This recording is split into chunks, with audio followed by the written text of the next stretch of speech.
अस्सलाम वालेकुम जी। क्या हाल है? आप ठीक हैं? अल्लाह ताला आपको खुश रखे, शाद आबाद रखे। आमीन सुम्मा आमीन या रब्बुल आलमीन।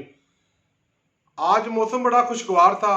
आज मैं अपने दोस्त सलामत के साथ गया हूँ शहर इकबाल सियालकोट का बड़ा मशहूर मरूफ कस्बा है भोपाल वाला। रास्ते में हमने कोठिया मोड़ की मशहूर आलू वाली टिक्कियाँ खाई हैं। हम भोपाल वाला पहुंचे हैं। वहाँ के जो चंद तारीखी मकामात हैं सरसरी सा उनका विजिट किया है। हम वहाँ लेने गए थे ताला। जी आप देख रहे हैं जी ताला, ये हाथ का बना हुआ ताला है। गुजरे वक्त में जदीद मशीनरी नहीं थी। अब तो चाइना के ताले आम हैं, हर किसी के पास हैं, हर जगह लगे हुए हैं। पहले ये हाथ के बने हुए ताले होते थे और हाथ से ही बनाई गई चाबियां। तो ये जो मेरी नई नस्ल है उनको मैं दिखाना चाहता हूँ कि गुजरे वक्तों में ऐसे ताले होते थे जो बिल्कुल हाथ से बनाए जाते थे। ये उन्होंने खुद बनाए हैं, ये किसी भी ऑटोमेटिक मशीन पे नहीं बने। लेकिन इसके लिए उन्होंने औजारों का इस्तेमाल ज़रूर किया है, जो मुख्तलिफ औजार हैं, टूल्स हैं, उनका इस्तेमाल ज़रूर किया है। लेकिन ये बिल्कुल हाथ से बने हुए ताले हैं।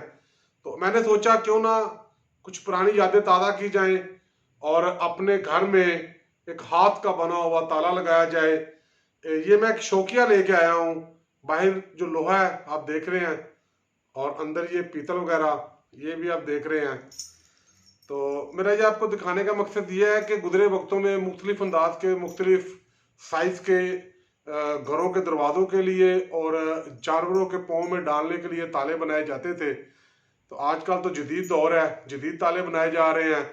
अगर आप भी इस तरह का शौक़ रखते हैं तो अपने घर में हाथ से बनी हुई कोई ना कोई चीज़ लाजमी अपने घर रखें, या कोई ऐसी चीज़ जो मादी से जुड़ी हो, जैसे हाथ से बने हुए पंखे हैं, चरखा है, हाथ से बनी हुई चाबियां, चंगेरे वगैरह भी मिलती हैं। उसकी वीडियो आप मेरे यूट्यूब चैनल पे देख चुके हैं पहले भी।